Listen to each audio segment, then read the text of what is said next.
किसी ने सही कहा है, कुछ चाहिए तो पहले देना सीखो। प्रकृति का तो नियम है लौटाना, कई गुना करके लौटाना, पर उसके लिए पहले देना होगा। एक अनाथ लड़का था। पूरा बचपन उसका तकलीफ में निकला। छोटा मोटा काम करके गुजर बसर करता था। बड़ा हुआ तो एक सेठ के यहाँ दुकान में काम मिल गया। वो सोचता था कि चलो इतना तो कमा ही लेता हूँ कि पेट भर खा पाऊँ। पर इससे आगे क्या? क्या बचपन की तरह ही जवानी भी निकलेगी? क्या मेरी किस्मत में इससे ज्यादा है ही नहीं?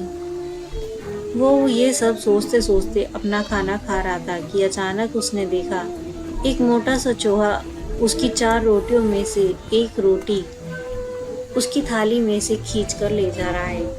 उसने चूहे को वहीं पकड़ लिया और चूहे से कहा, अरे चूहे भाई, ये क्या बात हुई? पिछले कई दिनों से देख रहा हूँ कि मैं 4 रोटी बनाता हूँ और थाली में 3 ही रह जाती है। तो तू वही चोर है जो रोज मेरी एक रोटी ले जाता है? इस पर चूहे ने कहा, अरे भाई खाने दे, मेरी किस्मत की रोटी क्यों छीन रहा है? अब लड़का बोला, अच्छा तेरी किस्मत की रोटी कहाँ से हो गई ये? कमाई तो मैंने है। मैं कितनी भी मेहनत करता हूँ, कितनी भी कोशिश करता हूँ, फिर भी मेरी किस्मत में इससे ज्यादा है ही नहीं। अब 4 में से एक रोटी भी तू ले जाने लगा है। इस पर चूहा बोला, उदास क्यों होता है? देख, भले ही तू कमा रहा है, पर ये है मेरी किस्मत की रोटी। खैर छोड़, ये बहुत गहरी बातें हैं, तुझे समझ नहीं आएंगी। अगर तू चाहता है इसे समझना तो एक रास्ता है, तुझे गौतम बुद्ध के पास जाना पड़ेगा। वही तुझे बता सकते हैं कि तेरी किस्मत में है क्या। आखिर तेरी किस्मत की रोटी कहाँ अटकी है। अब चूहा उसे गौतम बुद्ध तक पहुँचने का रास्ता बताता है। लड़के ने काम से कुछ दिन की छुट्टी ली और वह लड़का चल पड़ा गौतम बुद्ध से मिलने।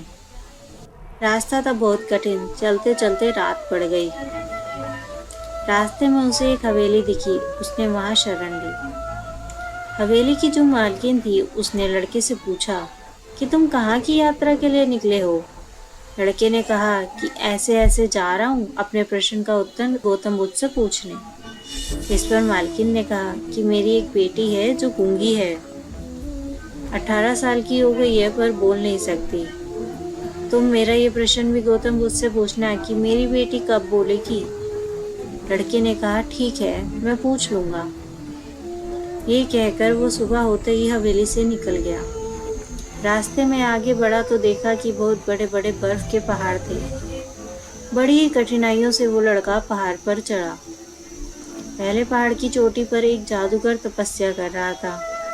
वो जादूगर के पास गया और उसने कहा, मुझे ये सारे पहाड़ पार करने का रास्ता सुझाओ। मुझे गौतम बुद्ध से मिलने जाना है, उनसे मुझे प्रश्न पूछने हैं। जादूगर तो बहुत खुश हुआ। उसने लड़के से कहा, मैं तुम्हारी मदद करूंगा, बस मेरा भी एक प्रश्न गौतम बुद्ध से पूछ लेना कि मैं हजारों सालों से तपस्या कर रहा हूँ ताकि स्वर्ग जा सकूं, और मेरे हिसाब से तो अब तक मुझे स्वर्ग पहुंच जाना चाहिए था, पर मैं जा नहीं पाया। मैं स्वर्ग जाने के लिए क्या करूं? लड़के ने कहा, ठीक है, मैं ये सवाल गौतम बुद्ध से जरूर पूछूंगा। उस जादूगर के पास एक छड़ी थी। उसकी मदद से जादूगर ने लड़के को बर्फ के पहाड़ के उस पार पहुंचा दिया। लड़का जब आगे बढ़ा तो उसके सामने फिर एक बड़ी चुनौती थी।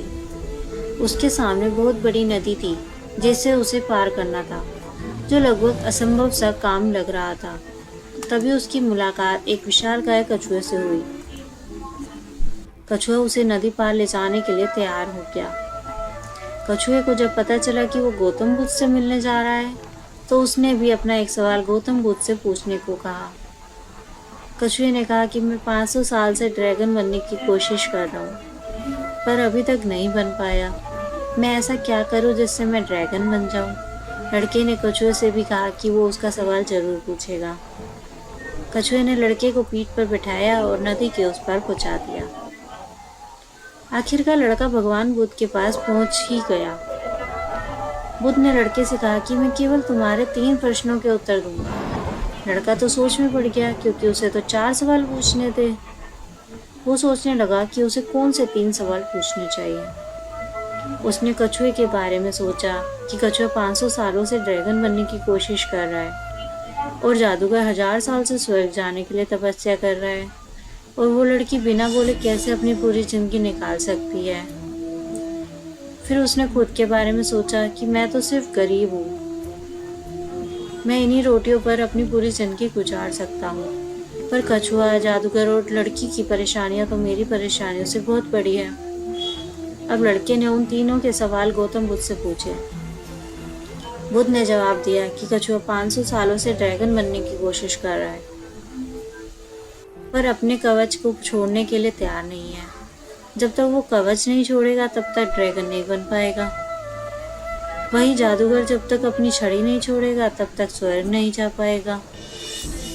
और जब तक उस लड़की के जीवन में कोई जीवन साथी नहीं आ जाता, उसका विवाह नहीं हो जाता, तब तक वो बोल नहीं पाएगी। विवाह होने के तुरंत बाद वो बोलना आरंभ कर देगी। ये सब सुनकर लड़का वापस कछुए के पास आया और उसे सब कुछ बताया। कछुए ने अपना कवच तुरंत निकाल दिया। जैसे ही उसने कवच निकाला, उसमें से कीमती मोती निकले। वो मोती कछुए ने लड़के को दे दिए और कछुआ ड्रैगन बन गया। फिर लड़का जादूगर के पास गया और उसे भी उसने सारी बात बताई। अब जादूगर ने अपनी जादू की छड़ी उस लड़के को दे दी और स्वर्ग में चला गया। उसके बाद लड़का उसी हवेली में गया जहाँ उसने रात गुजारी थी। उस लड़के ने हवेली की मालकिन को भी सब कुछ बताया। हवेली की मालकिन ने कहा कि मेरी बेटी के लिए तुमसे अच्छा वर कौन हो सकता है, और उन दोनों का विवाह हो गया। इस तरह उस लड़के को पैसा, शक्ति और एक खूबसूरत जीवन साथी मिल गया।